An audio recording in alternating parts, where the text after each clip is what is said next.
नमस्कार दोस्तों, कविता Yadav YouTube channel पर आप सभी का स्वागत है। आप सभी को पता है कि हमारे इस चैनल के माध्यम से हिंदी साहित्य संबंधी परीक्षाओं की तैयारी कराई जा रही है।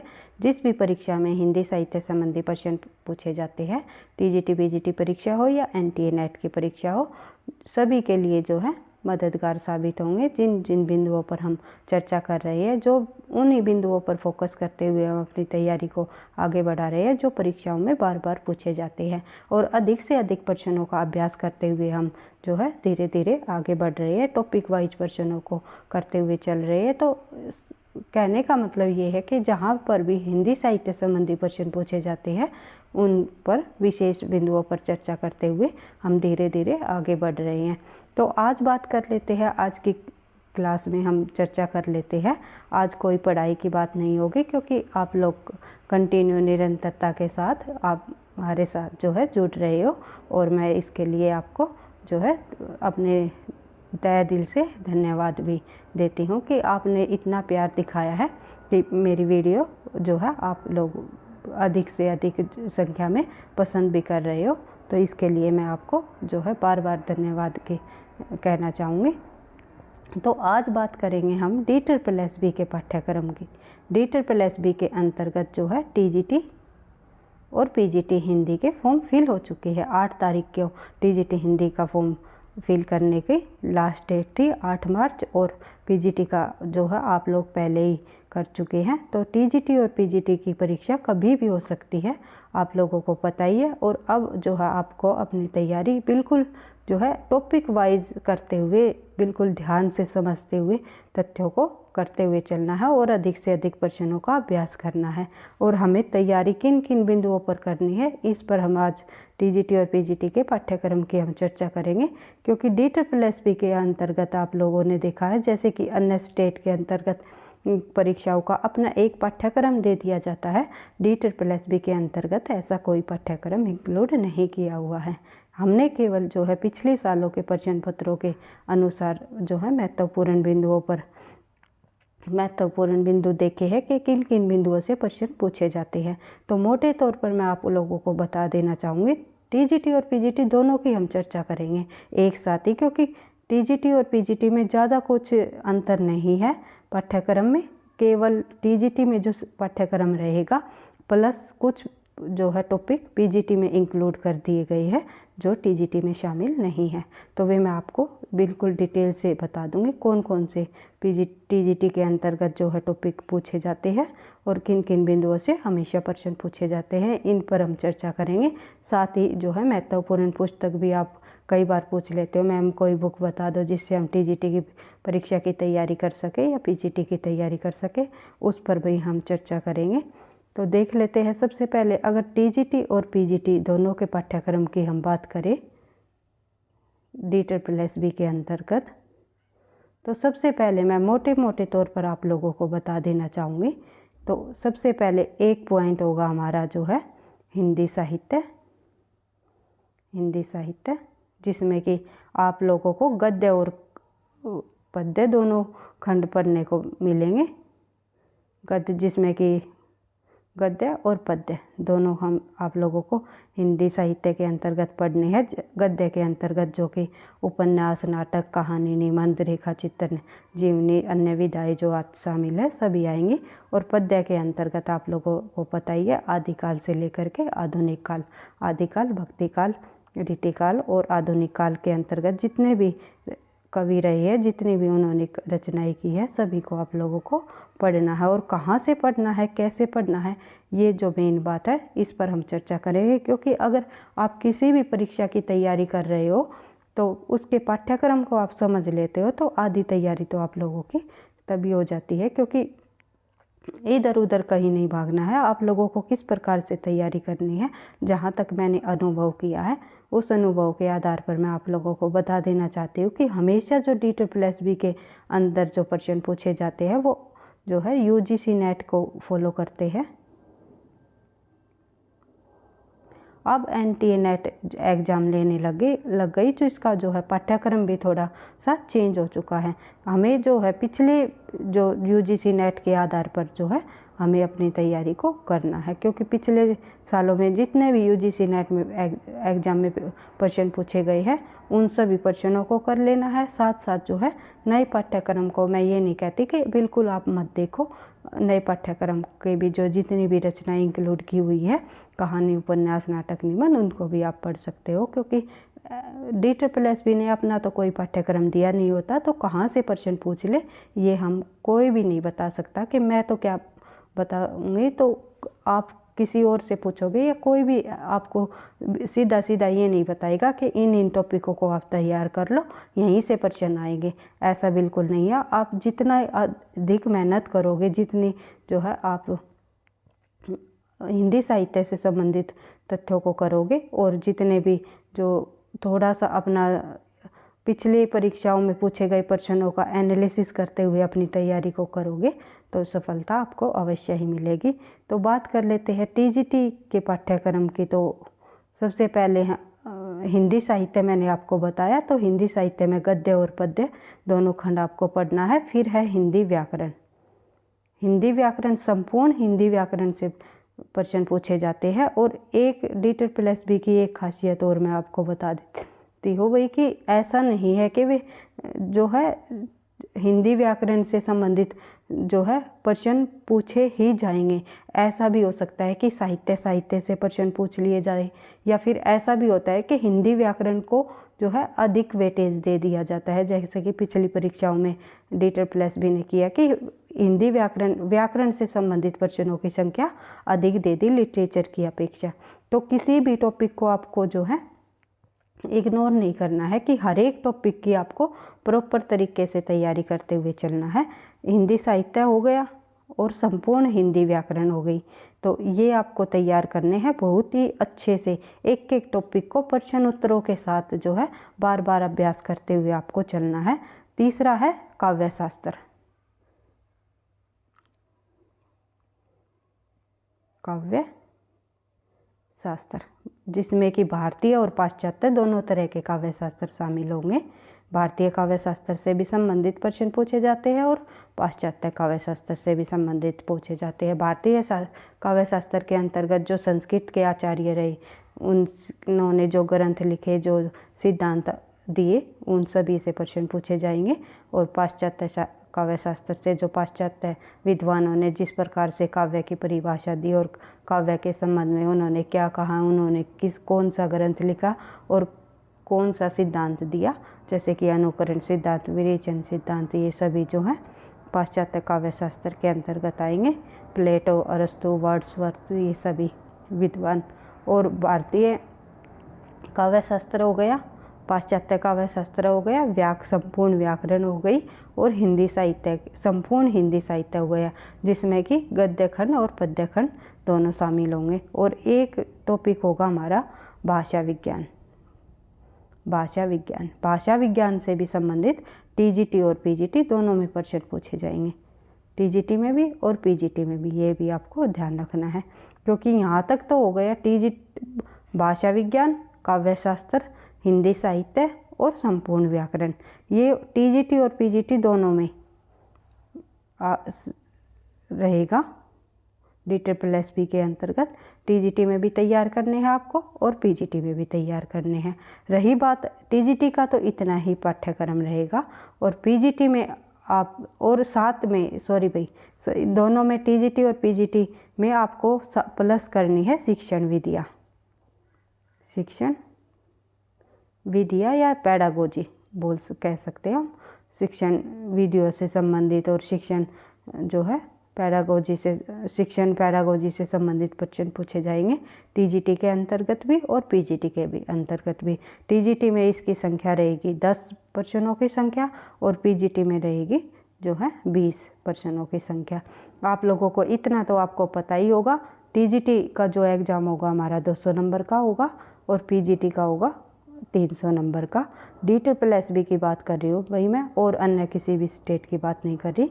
तो DSSB के अंतर्गत 200 नंबर का हमारा TGT का एग्ज़ाम होगा 300 नंबर का पीजीटी का होगा, ऑनलाइन एग्ज़ाम होगा और नेगेटिव मार्किंग के साथ एग्ज़ाम होगा, जिसमें 0.5 जो है 1% गलत होने पर आपके नंबर कट जाएंगे। यानी कि 4% पर अगर आपके 4% गलत हो जाते हैं तो सीधा सीधा 1 मार्क्स आपका जो है कट जाएगा।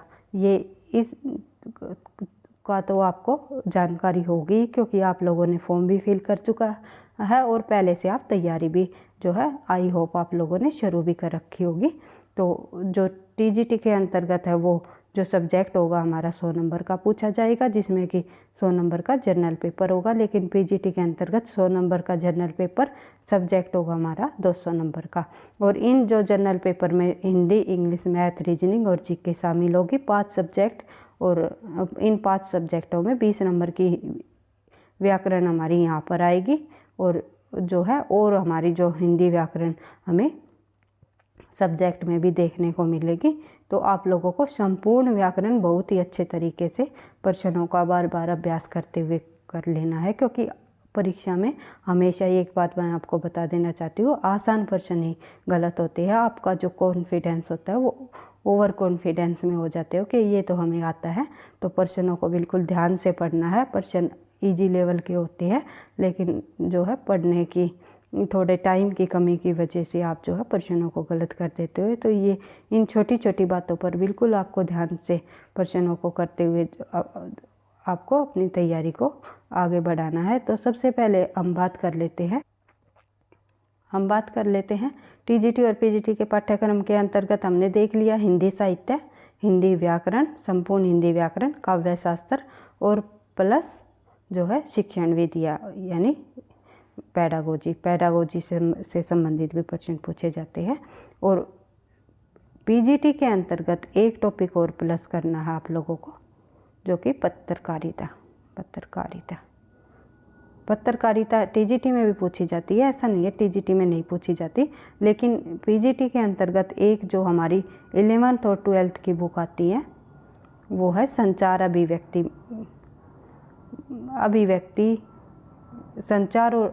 और अभिव्यक्ति नाम से है, शायद इसका नाम आप लोग अच्छे से देख लेना कि संचार अभिव्यक्ति, संचार और माध्यम, सॉरी भाई ध्यान नहीं है, संचार अभिव्यक्ति माध्यम है शायद, तो आप देख लेना। तो उसमें पीजीटी के अंतर्गत जो है वो 11th 12th की जो बुक है उससे प्रश्न पूछे जाएंगे।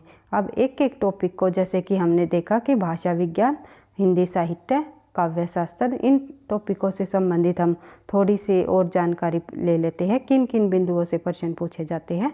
तो भाषा विज्ञान के अंतर्गत आपको पढ़ना होगा हिंदी भाषा का उद्भव और विकास, काव्य के रूप में अवधि का उदय और विकास, काव्य के रूप में ब्रज भाषा का विकास, और साहित्य हिंदी के रूप में खड़ी बोली का उदय और विकास, मानक हिंदी का भाषा वैज्ञानिक विवरण या रूपगत। ये सभी जो है आप लोगों को इन सभी टॉपिक को तैयार करना है और साथ साथ अधिक से अधिक प्रश्नों का अभ्यास करना है।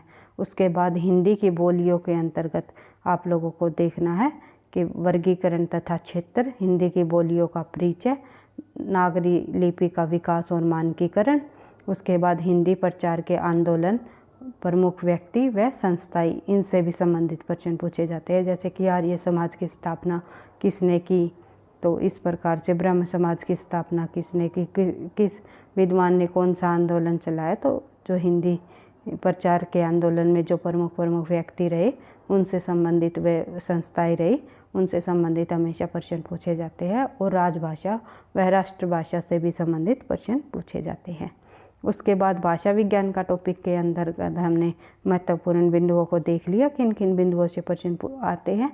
फिर आती है हिंदी साहित्य का इतिहास। हिंदी साहित्य के इतिहास के अंतर्गत काव्य खंड और गद्य खंड दोनों की हमने बात की थी कि काव्य खंड में जो है आदिकाल से लेकर आधुनिक काल तक जो है जितने भी प्रमुख कवि रहे हैं उनकी रचनाएं है शामिल है। गद्य खंड के अंतर्गत जो है ये उपन्यास, नाटक, निबंध, आलोचना, ये सभी शामिल हो जाएंगे। तो देख लेते हैं। सबसे पहले जब हम बात करें तो साहित्य का इतिहास दर्शन हमको पढ़ना है कि हिंदी साहित्य लेखन परंपरा की जो शुरुआत है वो कहाँ से हुई, उसका साहित्य का इतिहास दर्शन हमें देखना है कि किस प्रकार से जो है सबसे पहले किस विधि के द्वारा साहित्य लिखा गया, कौन सी विधि, किस विधि से जैसे वर्णाक्रम अनुसार जो है साहित्य की लेखन की शुरुआत हुई सबसे पहले, फिर धीरे धीरे कालक्रमानुसार जो है साहित्य लिखा जाने लगा, जो वैज्ञानिक तौर पद्धति को किन्होंने अपनाया, इस प्रकार से विधेयवादी पद्धति अपनाई गई। इस प्रकार से जितने भी जो विधियाँ रही है साहित्य इतिहास लेखन परंपरा को हमें देखना है, साहित्य इतिहास दर्शन को समझना है, साहित्य इतिहास के लेखन पद्धतियों को समझना है, साहित्य इतिहास लेखन की परंपरा को हमें देखना है और साहित्य इतिहास के प्रमुख ग्रंथों को देखना है कि किस विद्वान ने कौन सा साहित्य इतिहास ग्रंथ लिखा, जैसे कि गारसा दातासी द्वारा लिखा गया, फिर जॉर्ज ग्रियर्सन द्वारा, रामचंद्र शुक्ल द्वारा, मिश्र बंधुओं द्वारा, गणपति चंद्र गुप्त ने, राम कुमार वर्मा ने, और जो है और अन्य भी जो जितने भी विद्वान प्रमुख रहे उन्होंने कि साहित्य इतिहास लेखन की जब शुरुआत की, किस विधि को अपनाया, उनके ग्रंथ का क्या नाम रहा। हजारी प्रसाद के जैसे हिंदी साहित्य इतिहास के ग्रंथ को का क्या नाम रहा। इस प्रकार से जितने भी प्रमुख विद्वान रहे सभी के इतिहास ग्रंथों को हमें देखना है और हिंदी साहित्य की प्रमुख जो पत्र पत्रिकाएं हैं उनको भी हमें पढ़ना है। फिर है काल विभाजन और नामकरण। फिर हिंदी साहित्य के इतिहास के अंतर्गत हमें जो है जितने भी काल विभाजन हुए उनको हमें समझ लेना है, क्योंकि परीक्षा में पूछे जाते हैं कि आचार्य राम अलग अलग विद्वान के अनुसार कि आचार्य रामचंद्र शुक्ल ने आदिकाल की समय सीमा क्या मानी, सर्वमान्य क्या रही, जितने भी काल विभाजन रहे और जो किस विद्वान ने किस काल का क्या नाम दिया। जैसे आदिकाल के भी बहुत सारे नाम दिए गए, आप लोगों को पता ही है, मैं आपको करा चुकी हूँ डिटेल से। आचार्य रामचंद्र शुक्ल ने आदिकाल को क्या कहा, हजारी प्रसाद ने क्या कहा, राम कुमार वर्मा ने क्या कहा, जॉर्ज ग्रियर्सन ने क्या कहा। तो इस प्रकार से जो है चारण काल, संधि काल, आधार काल, जितने भी आदिकाल को नाम दिए या भक्ति काल के जो जिन विद्वानों ने नाम दिए सभी को हमें करना है। तो देख लेते एक बार आदिकाल की जो सर्वमान्य समय सीमा है उनको मैंने रखा है, किसी विद्वान के अनुसार नहीं। 1000 ईस्वी से लेकर 1350 ईस्वी तक आदिकाल की समय सीमा मानी गई। भक्ति काल के 1350 से 1650 तक, रीति काल के 1650 से 1850 तक, तो आधुनिक काल की 1850 से अब तक की जो समय सीमा मानी गई। भारतेंदु युग की 1850 से 1900 ईस्वी तक, तो द्विवेदी युग को जागरण सुधार काल नाम दिया गया। तो 1900 से लेकर 1918 तक जो है या 20 तक जो है द्विवेदी युग की समय सीमा मानी गई। फिर है छायावादी युग, छायावाद 1918 से 1936 तक, फिर प्रगतिवाद 1936 से 42 तक, फिर प्रयोगवाद आता है हमारा, फिर नई कविता आती है। फिर नई कविता जो नवलेखन कविता है 1953 के बाद उन्होंने की शुरुआत मानी गई। और इस प्रकार से जो है हमें अलग अलग कालों को उनके समय के अनुसार नामकरण और समय सीमा हमें देख लेनी है अलग अलग विद्वानों के अनुसार।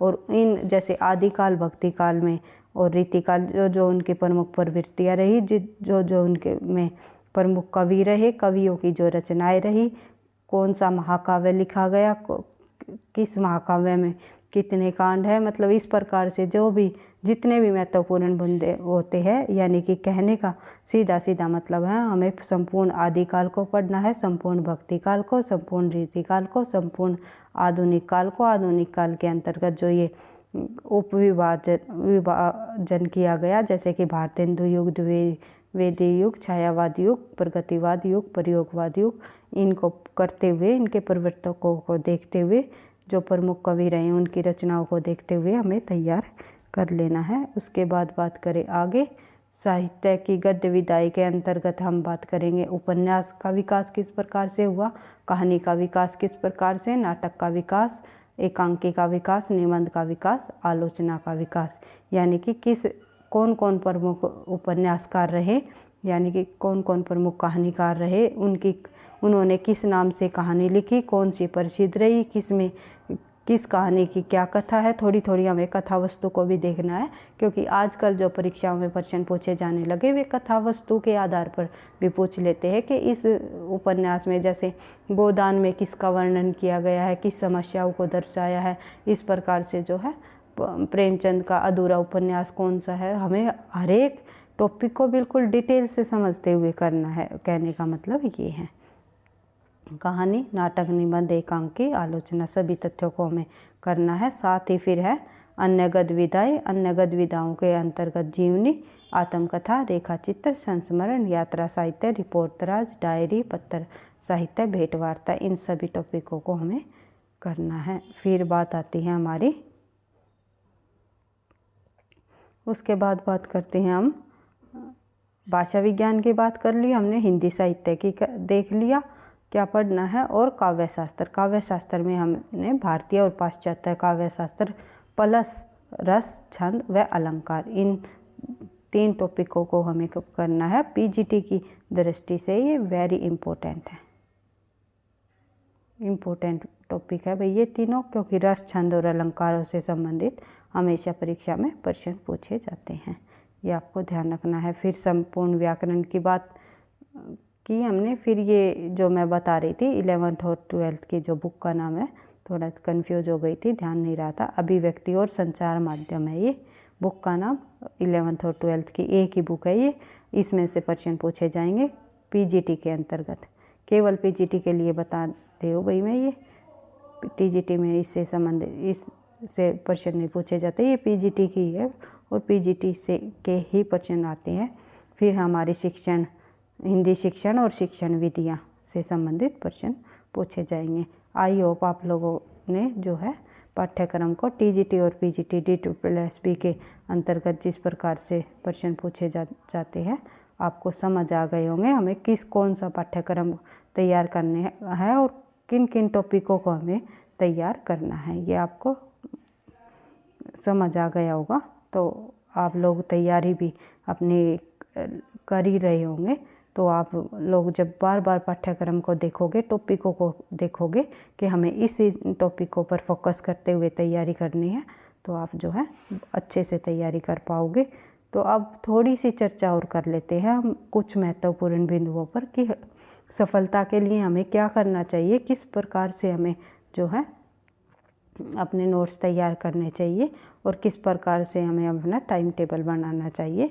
तो इन बातों को और समझ लेते हैं हम थोड़ा सा, क्योंकि आप हर एक जो कैंडिडेट है अपने अनुसार पढ़ता है, उसका टाइम टेबल उसका खुद का अपने अनुसार ही बनाया जाता है। उस पर ये नहीं कि सभी का एक जैसा होता है, वो अपनी जो है अपने काम के अनुसार, जैसे कि किस प्रकार कोई वर्किंग है या कोई जॉब कर रहा है या फिर जो है कोई गृहिणी है, घर पर काम करते हुए अपनी तैयारी कर रही है, तो जिस हिसाब से टाइम टेबल जो है सूटेबल रहता है वो अपने अनुसार टाइम टेबल बना करके, कहने का मतलब ये है कि कम से कम आप 6 घंटे तो निकालोगे स्टडी के लिए, तब आपकी जो है अच्छी तैयारी हो पाएगी। 5 से 6 घंटे आप कोशिश करो कि आप निकाल सको अपनी पढ़ाई के लिए। तो इतने घंटे आप डेडिकेशन के साथ आप तैयारी करके जो है तैयारी कर लेते हो तो आपकी अच्छी तैयारी हो जाएगी। बिल्कुल माइंड में ये नहीं रखना है मेरी तो अभी तैयारी है ही नहीं, बच्चे तो बहुत पहले पढ़ चुके हैं, कई सालों से तैयारी कर रहे हैं, ऐसा कुछ नहीं है। हर एक इंसान की अपनी मेहनत होती है, तो सभी का जो है पढ़ा हुआ कहीं ना कहीं आप लोगों ने पहले भी पढ़ रखा होगा, तो पढ़ा हुआ कहीं ना कहीं काम आता है। तो आप बिल्कुल टाइम टेबल बना करके 5 या 6 घंटे का टाइम निकाल करके आप अपनी जो है तैयारी को अपने टाइम टेबल के अनुसार निरंतरता के साथ आप करोगे तो अवश्य ही सफल हो पाओगे। जो है टाइम टेबल बना करके अगर आप उसको फॉलो करोगे, अनुशासन पर आपको ध्यान रखना है कि अनुशासन ही आपको सफलता दिलाएगी। अगर एग्ज़ाम तक आप जो भी आप टाइम टेबल बनाओ, चाहे 1 घंटा कम पढ़ लो, लेकिन अनुशासन के अनुसार रेगुलरिटी के साथ आप पढ़ोगे तो आपकी तैयारी जो है अच्छी हो जाएगी। दूसरी बात करें पेपर 1 और पेपर 2 के संपूर्ण पाठ्यक्रम की बेसिक आधार तैयार करें। सबसे पहले आपको क्या करना है, कठिन प्रश्नों पर नहीं भागना है कि आप लोग ये यहाँ से कोई कहीं से आप देख रहे हो तो इतना डीप पढ़ा रहे हैं, वो अच्छा है, ये अच्छा है, बिल्कुल ऐसा नहीं करना है आपको।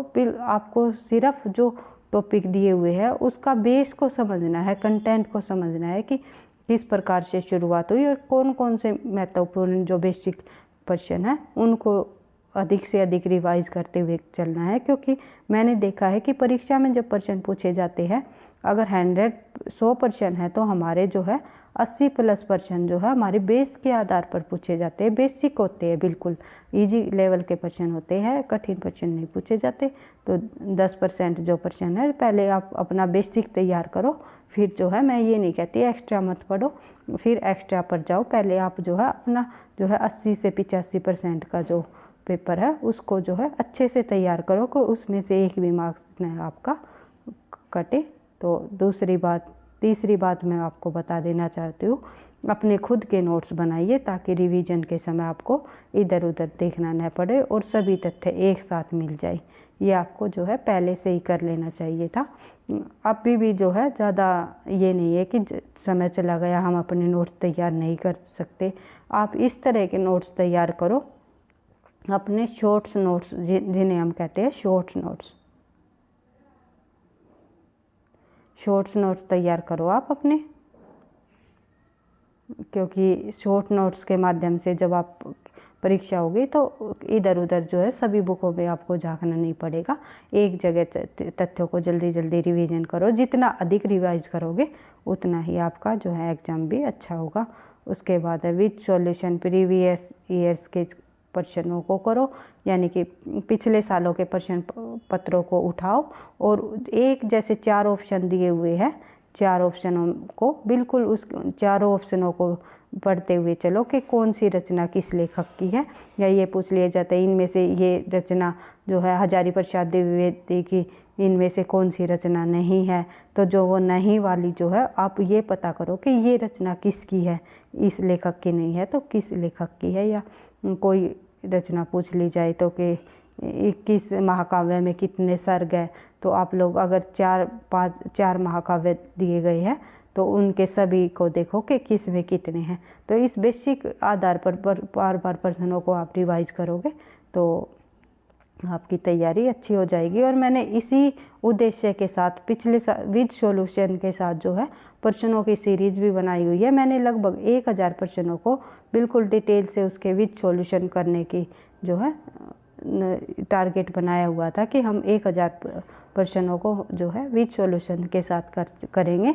हमारे लगभग 500 के लगभग हमारे प्रश्न हो चुके हैं, तो आप उस सीरीज़ को भी देख सकते हो। एक सीरीज़ मैंने 20-20, 25-25 प्रश्नों को बिल्कुल उसके डिटेल के साथ करे है। क्योंकि अगर आप विद सॉल्यूशन के साथ प्रश्नों को करोगे तो ऐसा नहीं है कि एक तथ्य आपके सामने एक ही बार आएंगे, जब हम नेक्स्ट प्रश्न करेंगे तो वही तथ्य हमारे सामने फिर आएगा। तो बार बार तथ्यों के आने से जो है आपकी जो है रिवीजन अच्छी हो जाएगी और आपके सभी तथ्य जो है क्लियर होंगे।